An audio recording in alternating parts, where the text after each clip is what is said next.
Welcome in, everybody. First edition of the pack for the 2024 season. Eli Berkovitz here, as always. We should be joined by the great Dusty Evely momentarily. Dusty should be logging on any second here, but until then, you will be stuck alone with me, but we will have some fun with it. I already see someone in the comments, which it was nice. Christopher Karlek popping in the comments. It was really a question for Dusty. I'll give my take on it now before Dusty gets in and we can get into it. Dusty, imagining a younger player, rookie who's missed time like Marshawn Lloyd would contribute less. Are there certain aspects of the offense that are more feasible for this type of player early on? So definitely a good question, Christopher. Definitely a good question for Dusty because he will know a lot more about the ins and outs of the specific play style and scheme that they're going to be looking for. But in general, you never want to see a rookie miss time in preseason. I mean, I think that's pretty obvious. You don't want to see him missing time in practice and camp. These are valuable snaps for a rookie to be getting this at this stage of his career. So I want to see Lloyd out there as soon as possible. I would even, if he's able to, of course, but I would play him in the final preseason game, even if, let's say, the starters don't play. Like, I want to see him out there if he could go out there and not be at serious risk of aggravating the injury. But I'm very, very high on Lloyd. I was high on him when they drafted him, and I think he's going to be – I think he could be the running back of the future, after Jacobs. I know that's looking down the line a little bit, but we know how the Packers use their running backs. They like to give two guys work, sometimes even three. So I expect Lloyd to be a part of this offense and a part of this team. We're just, it might take a little longer than we were hoping for, but let me jump into a couple pieces of news. Not really big stuff going on today, but might as well just run through it before Dusty hops in. So first off, I think the biggest news of the day is the Packers designating Alex Hale, the kicker, as their new International Pathway Program player, which essentially means he will be on the team and not count on the roster. So he'll be the 17th member of the practice squad. He will not count against the squad roster, the roster, because of the International Pathway Program. That means they did, unfortunately, have to release Kenneth Odemegwu, I hope I pronounced that right, a defensive end who has never played football until, I believe, a year ago, and was showing some interesting stuff, according to reports in practice. I hope he can, find his way to another roster, whether it's in the NFL or one of, I don't even know what it is anymore, the XFL, the UFL, whatever that new league is. Maybe he ends up there. That could be interesting. Another piece of news is, of course, A.J. Dillon.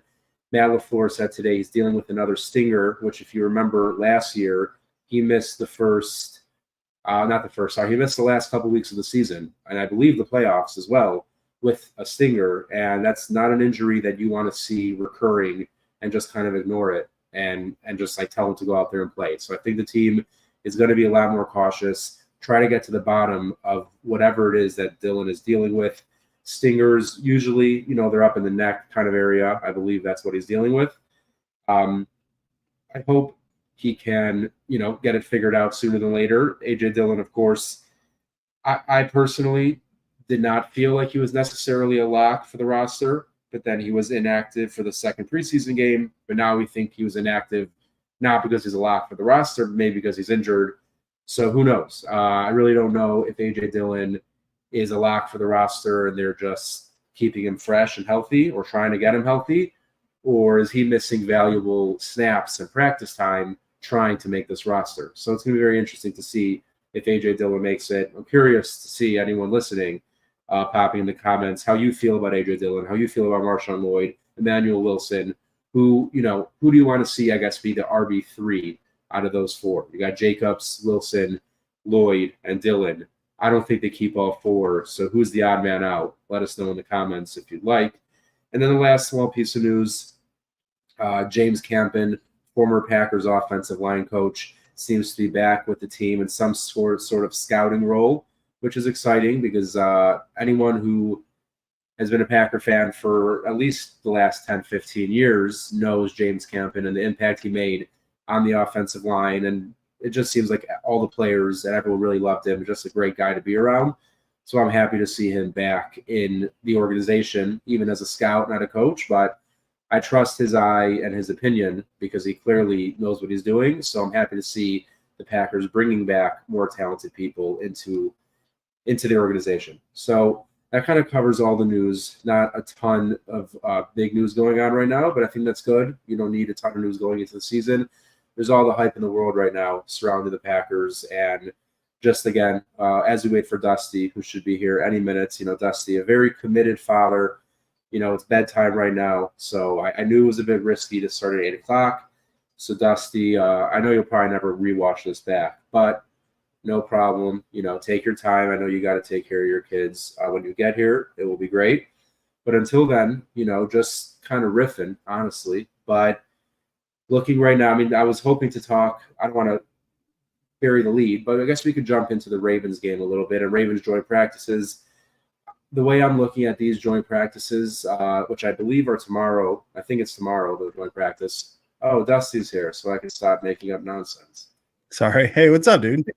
How you doing, man? No problem at all. We were just, covering the small amount of news that was on today. The Alex Hale International Pathway Program news. AJ Dillon dealing with that stinger. We'll see when he can make it back.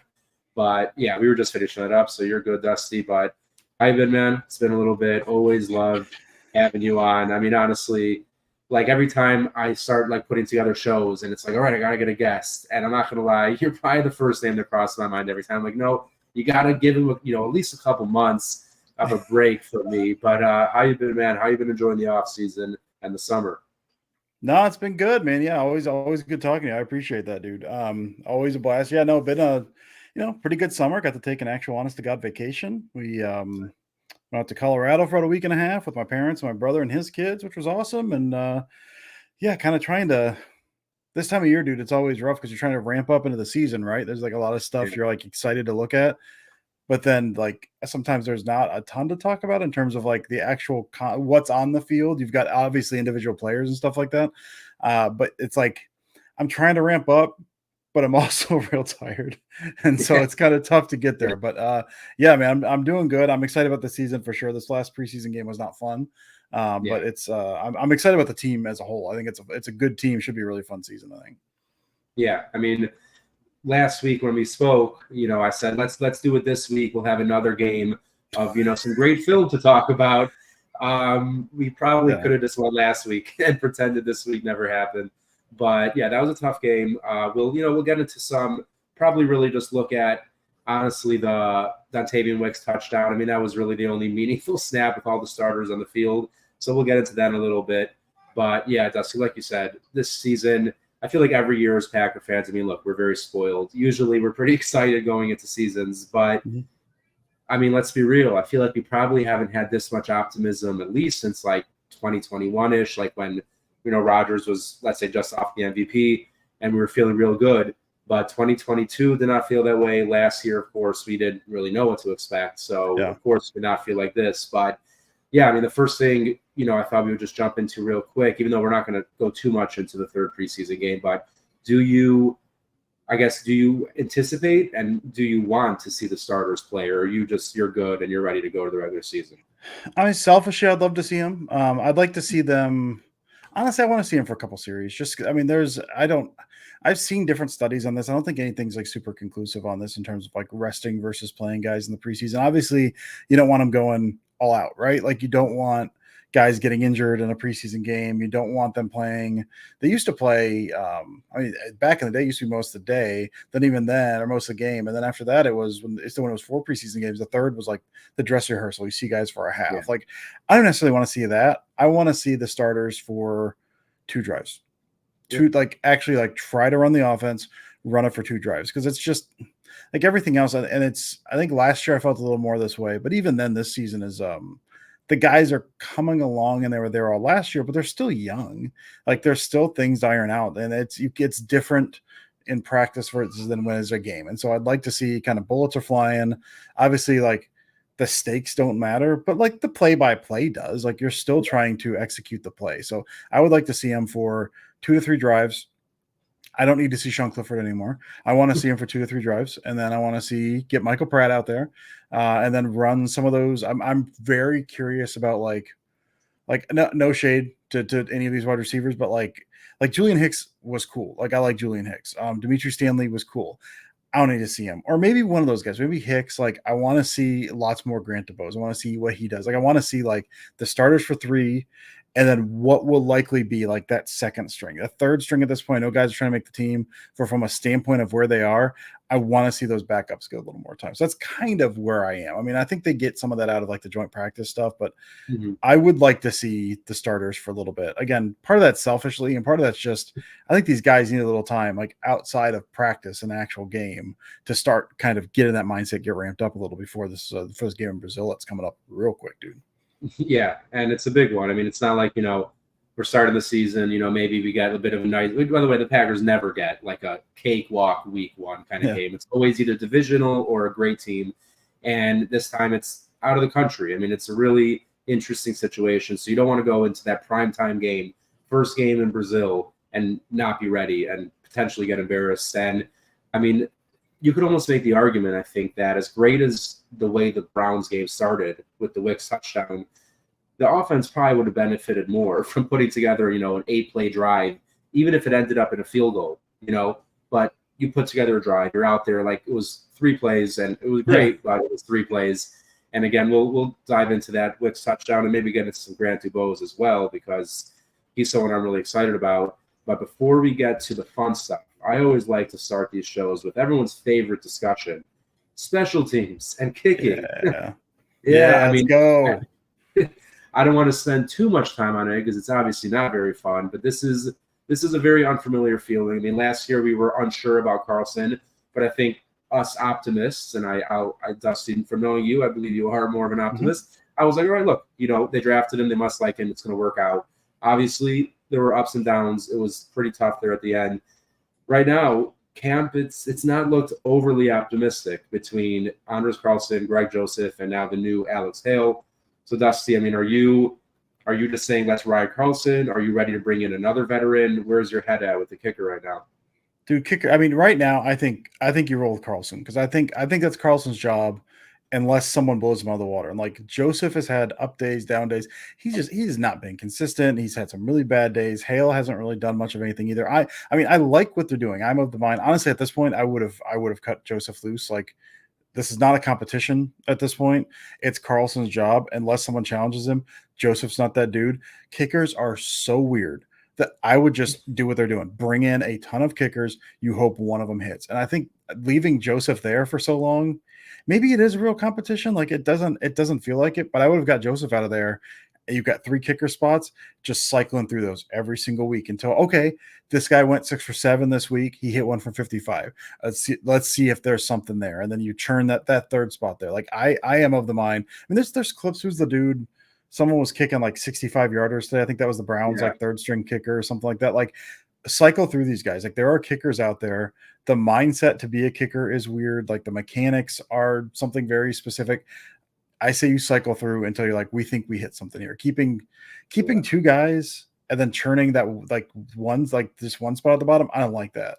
But if you're Carlson's, you're no doubter, and you're churning 2, you got a maybe better hit rate. Maybe it doesn't work, but at this point, like, I feel like I've seen what I can see with these guys.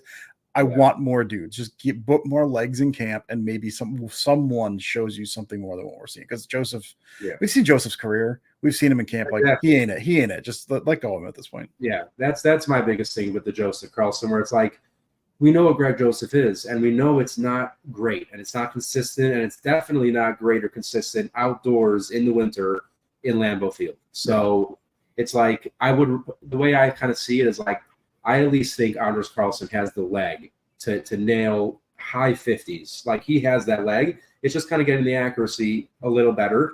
I don't think Joseph has that leg. I know accuracy is a big part of it, but I don't think Joseph even has that kind of leg. And I also don't think the accuracy is really there either. And I agree, like, kickers, let's be real, like, most, maybe not most, but a lot of great kickers, and probably most, right, were not drafted, not really very known guys. And like you said, if you cycle through enough, it's not automatic, but I think there's a decent chance, you're going to find a guy who is just going to hit, and you may have never thought of him, and no one might know him. Any of us, Twitter people that might not know him, but who cares? It's just like you said, kickers are weird. Sometimes they work, sometimes they don't.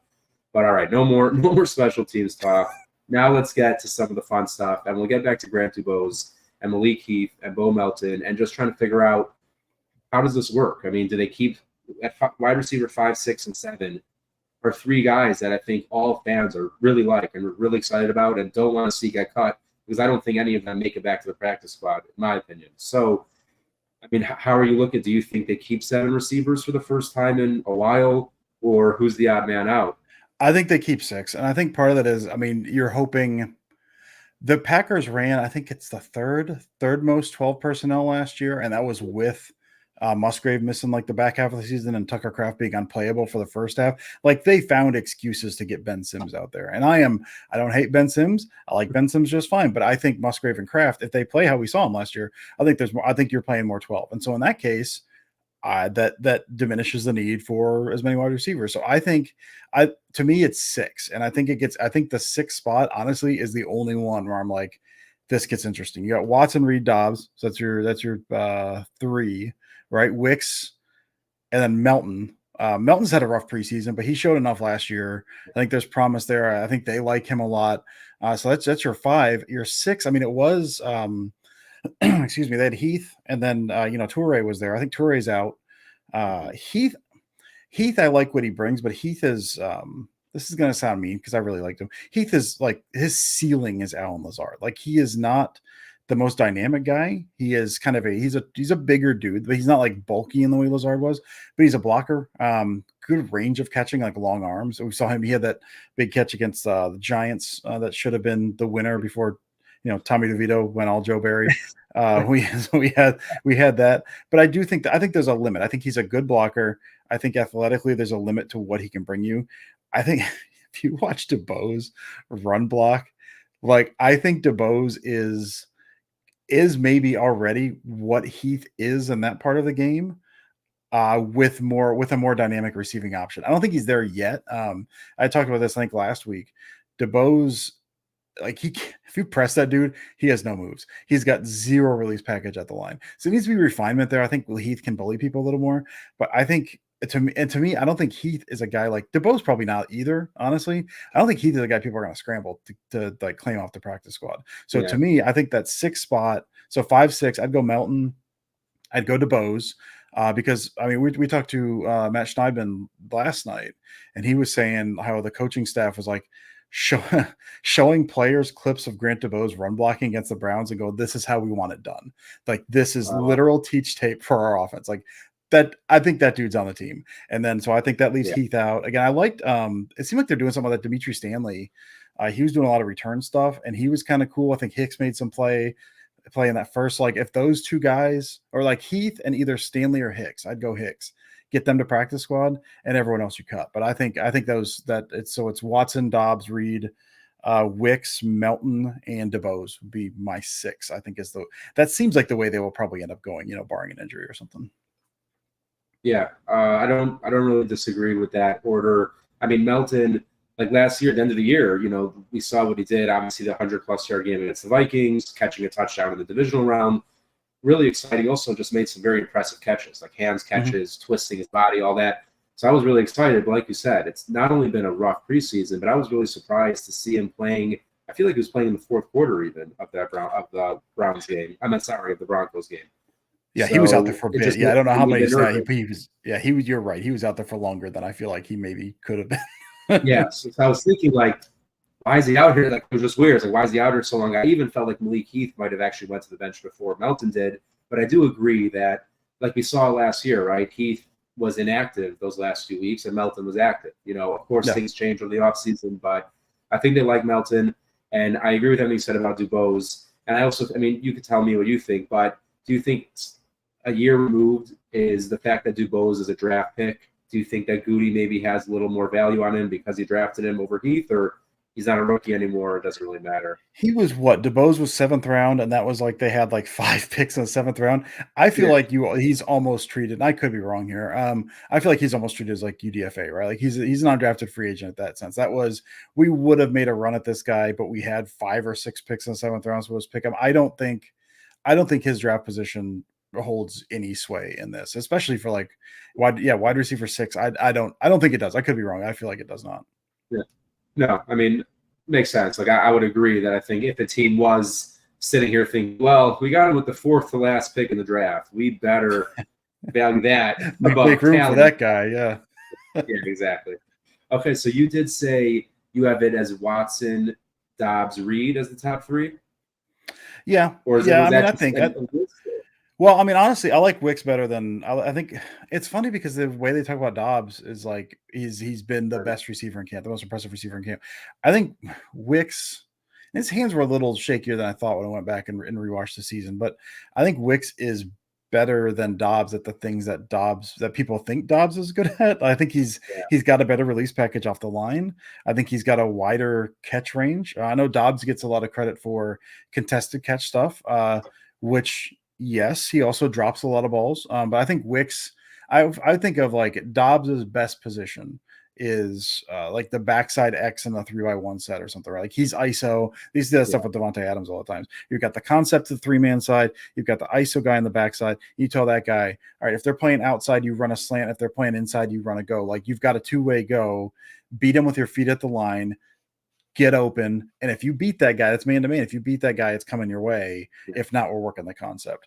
If you put both those guys in that position, I think Wicks is better at that. And Dobbs, I mean, I think he's got a good feel for where Love wants to go. It's not quite, obviously it's not quite Rogers Jordy, but like you kind of get that feel. Like yeah, when Love breaks out of the pocket, Dobbs runs to where he's supposed to be. Now, I say that, but there's an interception thrown, I think, in that first Lions game because Dobbs did not do that. They clearly were not yeah. on the same page, but I think they have that mind meld a little more. I think he does good things, but I think Wicks is better at the things from what we saw last year. Wicks was, I think, already better at the things that I think that Dobbs is good at. So honestly, I'm looking at a depth chart right now, but I would probably put Wicks ahead of Dobbs. I'd probably go.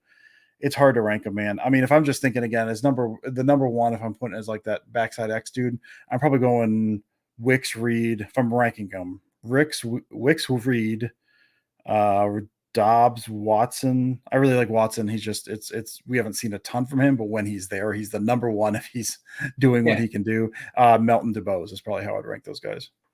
Okay. Yeah, I mean it's weird because I wrote about this a couple months ago for Packer Report, but it's literally I feel like you really could make an argument for any of those top 4 to be this team's number 1. I mean, you got Watson, he's healthy, absolute freak athlete, just unstoppable. There you go. Wicks, like you said, great release package, just great after the catch. Really, and I almost feel like Wicks, and I think a lot of people have said this, definitely not the first to say it, but there is a feeling to him that it's like if he hits right and he hits the way we think he could, that this guy's going to be the best receiver on this team in a couple of years, is at least the way I kind of see it, if it goes the way we hope it could. And then you have Reed, who I think maybe is the only one just because of his size that you would say maybe he's not a stereotypical one. But what he did last year was super impressive for a rookie or for really any player. So in the slot, he's going to be your guy. And then you have Dobbs, who for the average fan would be like, he's probably the most boring, the least sexy kind of player. But then, like you said, Jordan Love, man, everyone just talks him up. Wide receiver one. He's so reliable, so great. So, look, it's a good problem to have. But, I'll just tell for any of you fantasy players out there, I would not venture towards the Packers receivers this year. Maybe grab Wicks at the end of your draft. But I other might than go that, Reed. feels I might go Reed. I really like Reed, and I think they like. And he played outside too. Like I think he's versatile enough. So I've got like 2 drafts coming up. I'm gonna dip my toes in the Reed water. I think is what I'm gonna do. But yeah, most of the other guys, it feels real dicey, dude. Yeah, I agree with that. I mean, Reed, I love the way he plays. I just hope.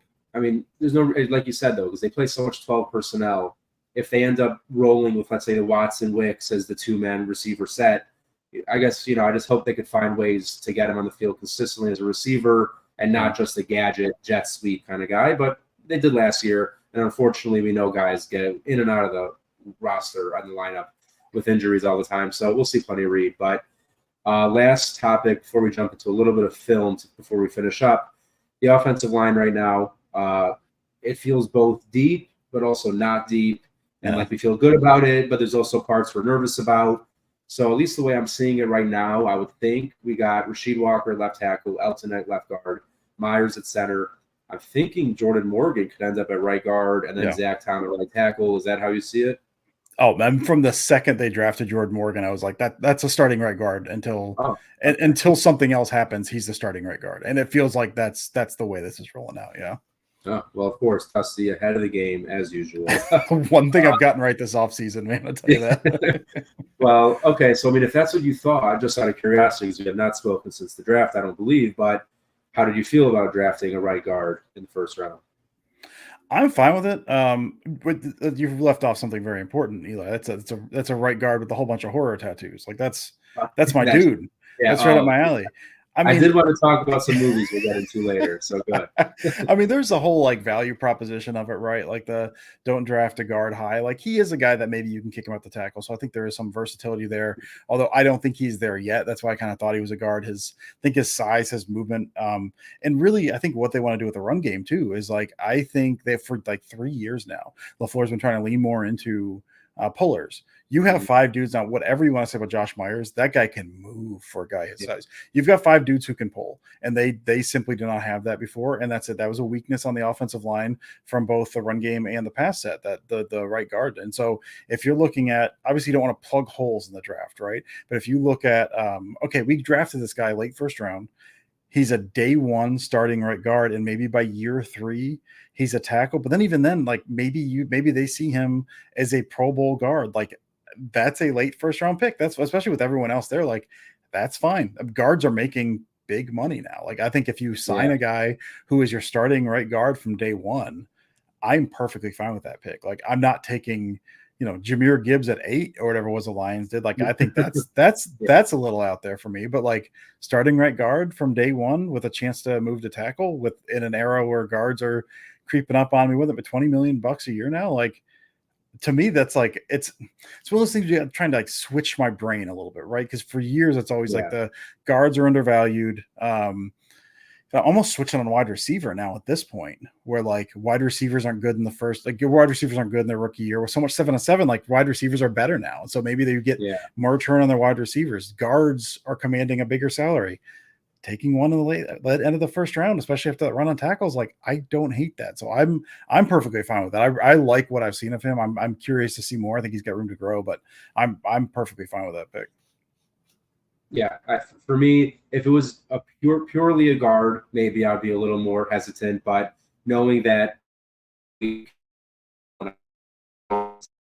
mean, maybe if we had to do that week 1, it would not be great. But assuming we don't have to do that, hopefully at all this year, but maybe later on, week 8, week 10, I think he'll be able to hold up at least well enough. So that's good to see. But all right, but the rest of the line, I mean, I agree. So you're good with Josh Myers at center. Or do you, I mean, what did you think? Just because I know Jacob Monk has been getting a lot of hype. I happen to be a pretty big fan of Jacob Monk. I don't know if I doubt he takes Josh Myers' job. That would be very shocking. But how do you kind of see that center position? Because, of course, we heard those whispers of Zach Tom becoming a Hall of Fame center. I don't think that's happening, but how do you see it? I don't. Yeah, no, absolutely not. That was someone asked me that question a few weeks ago. Excuse me, which was like, again, the Hall of Fame center or all pro right tackle. Right tackle is such a not to say center is not important. Right tackle is really important, and it's hard to find those dudes. You got one for cheap. Like I'm not moving him because you don't know what that does to a dude. So I think I'm perfectly fine. Keep Tom at right tackle. I don't hate Josh Myers. Like he has weaknesses. He'll have times he will just whiff. The run game, he is better. I think when he's out in space and he's pulling and he can use that athleticism, he's very good.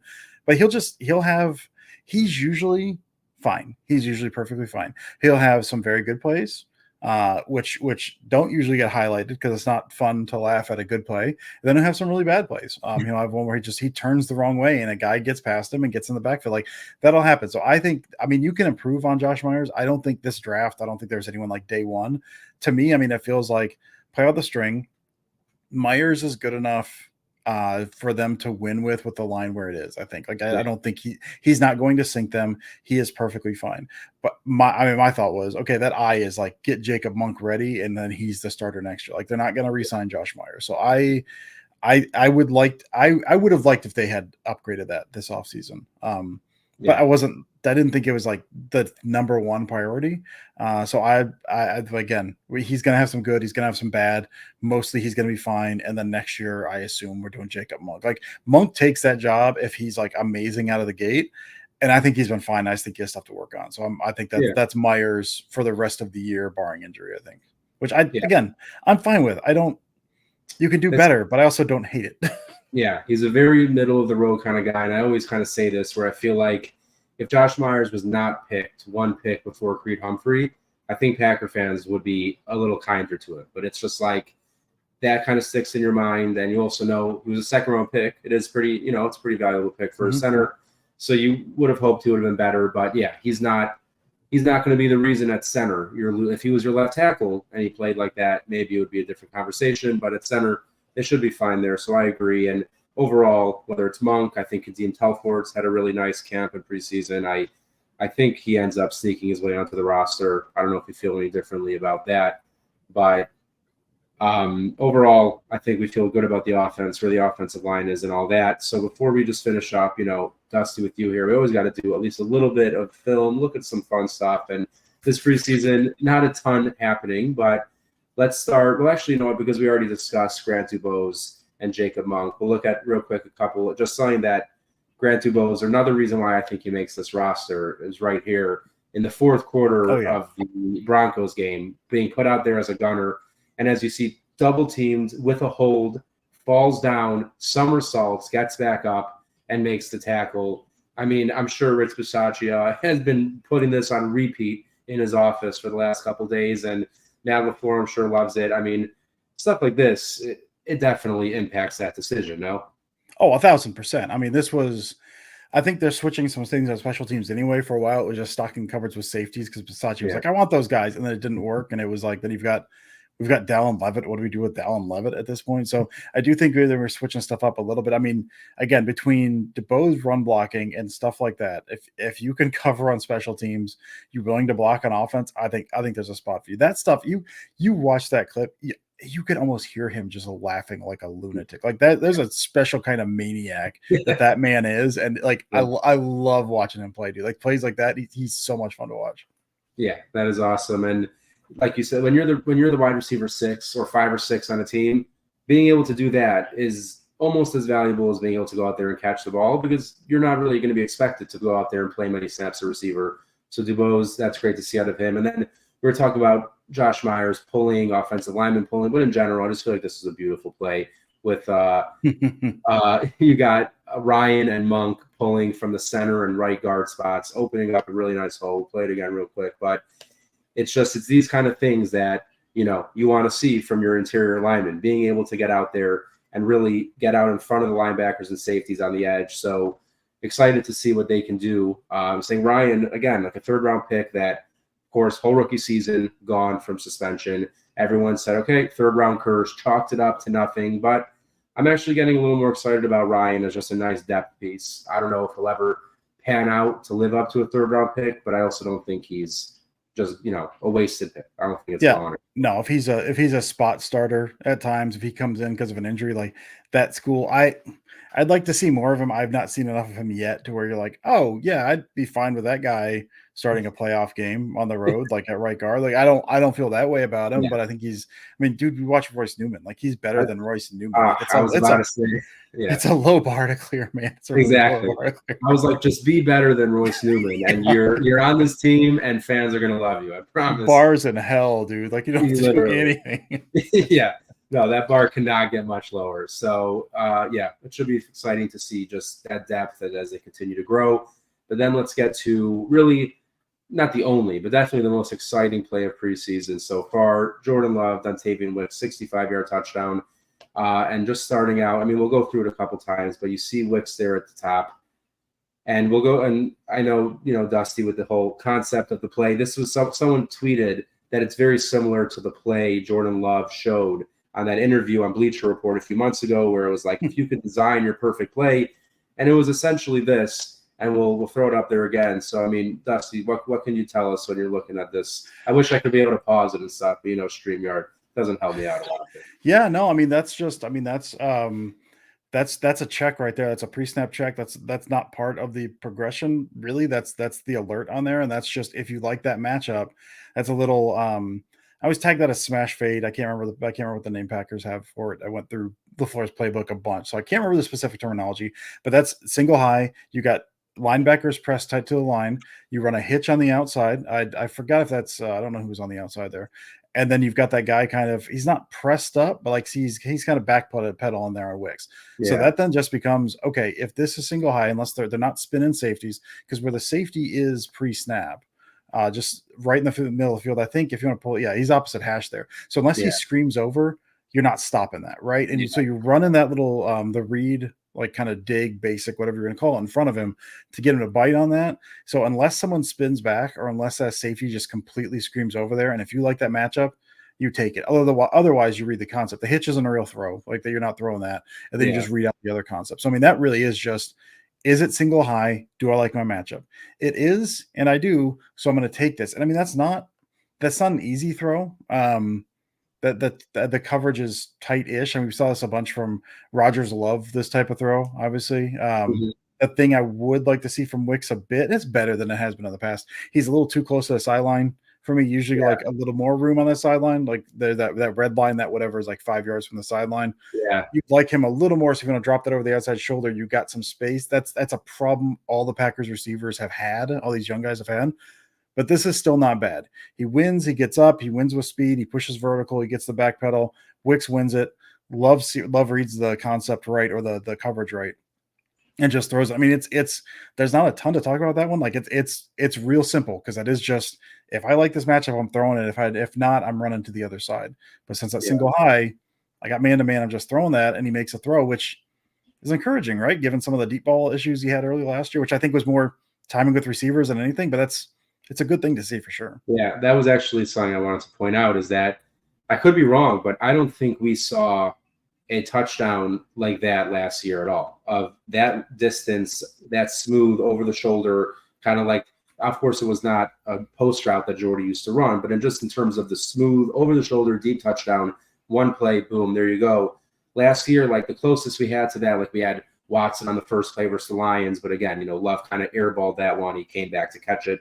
Didn't score a touchdown. You had the one versus the Raiders where Watson should have scored, got the penalty horse collar, which I mean I hated that play so much. It makes me sick. That they really lost the game because of that play. It's really not. I feel like whatever. I'm not gonna get into it. I did not like it at all. But we had a couple honestly on that same kind of look from those two. It was different because it was out of a 3-by-1 and they're running guy at the safety. It's actually to same calendar week. Jaden Reed. It was against the Saints, fourth quarter against the Saints. It was the diving catch by Jaden Reed, like full layout. And then Jaden Reed the next week against the Lions, which was the play that was Thursday night game. That was a play where the clock ran down to 0 and the Packers snapped it and they counted anyway. That was insane. I don't know that I've ever seen like a play clock I've seen. I don't know if I've ever seen the game clock hit 0 and still get the playoff. But that was to Reed both times, basically the same exact route.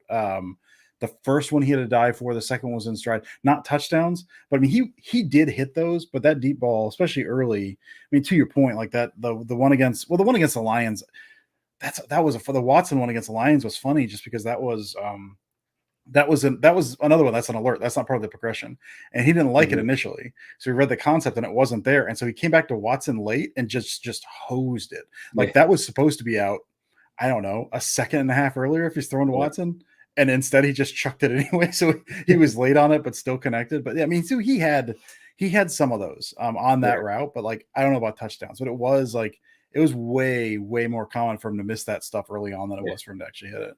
Yeah, those deep balls, they were not coming as easily. And it's funny you brought up the Lions and the Saints catch because as we were discussing in our Twitter DMs, this new version of the NFL Plus, NFL Pro, I mean, a dream situation for someone like Dusty on a much less level for someone like myself. But I was doing, just looking around because, as you know, how could you not? So I watched all of Jordan Love's 20-plus air yard throws. And I put together a video. You can probably find this somewhere on my Twitter page, but I did on back-to-back plays in that video. I did the Lions and Saints because they were so similar looking, really the same play, basically. So those were two good examples of it. But yeah, it was nice to see Love hit Wicks right in stride there, get the touchdown. But overall, again, it was only 3 plays. So Dusty, as you mentioned earlier, I don't see an issue with them going out and playing 2-3 series. Essentially, they'll play the first quarter. Go out there, play the first quarter, and then sit down, get ready for the regular season. Dusty, really appreciated you coming on. Before we head out, looks like we might have this was fun before we finish up. But Jaden Reed, I mean, that throw, Dusty, that throw where he fitted in there. I mean, that's like Aaron Rodgers to Richard Rodgers versus the Cowboys in the playoffs. The bending of the needle, so beautiful. But before we do, Dusty, just looking ahead, week 1, all that. I guess just leave anyone. Number one, we know that you have a new opportunity coming up in the Colts football world, but Packer fans will still be very excited to hear about it. So let them know about that and anything else you got going on as we get the season going. Yeah, so I mean, if you know Packer stuff, you know Paul Brettel, and Paul Brettel kind of took over managing the Colts wire. So that's the USA Today's branch of the Colts stuff.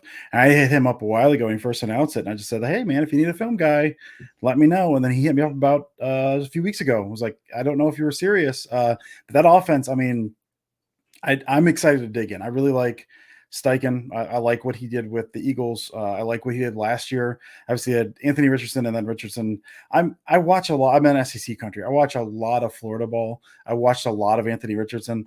I don't know if he's good, but he's fun. And so, like, when he was in, that stuff was cool. And then he was out, and then what he did with like Gardner Minshew at the helm. I think a lot of people like Gardner Minshew more than I do. I think he's fine, but that, like, what he runs, the way he runs that offense is one that, like, I started watching anyway. I will, like, about every year. I rarely post about this, but every year I just will adopt a team and just watch what they do offensively, because there's other stuff. It's easy to get into a silo, right? And like, the Packers are really good. You only watch the Packers stuff. Their stuff is awesome. And then you watch stuff outside and go, oh, there's other teams doing like different stuff that's also cool. So I like to kind of like trip around the league. And so last year I really started watching the Steichen stuff, and the way that offense is structured, how he runs that, how he uses those pieces, is so much fun to watch. And so I was already kind of dig into it anyway. And so, yeah, this year I'll be writing weekly over at Colts Wire, doing something with the passing game. I assume. I still am not entirely sure how I'm going to be structuring this, but probably a play or two a week, kind of the same thing I do on my main kind of passing Packer stuff, but just doing it with the Colts and watching that offense, and hopefully Anthony Richardson stays healthy. But I'm really, really excited. I got my hands on a old kind of Steichen era, not old, like 2 years ago, Steichen era playbook. So I've been digging into that a little bit more, kind of try to get down with the terminology. But I'm really excited. Indy's pretty close to me too, only about 3 hours from me. So if I want to go to a game, that makes it a little more feasible too. So I'm very excited. I'm very excited to dig into that stuff. That's really awesome. Really happy for you. And again, Packer fans, if you're a football fan, you're going to want to get some of Dusty's insight, whether it's the Colts or the Packers. It's going to be great. And Dusty, real quick, I mean, I have Anthony Richardson in Dynasty. Should I feel good? Should I feel good about my future? I mean, look, fantasy and reality are very different. I'll give you that. But yeah, like you said, he's got to stay healthy. If he stays healthy, it could be a really fun offense there. I really, Pittman, Downs, like Jonathan Taylor, of course, but then adding Adonai Mitchell. I mean, you'll have your hands full. A lot of really fun players to watch. So that's awesome, Dustin. Really happy about that. And everyone, just before we finish up, as always, head over to the Pack Show on Twitter, the Pack_show. Give us a follow. We should be back. I'm hoping, we'll have the whole gang back as the season gets going. Nice. We'll see. But even if not, I will be here to bother other people to come join me on a weekly basis. But I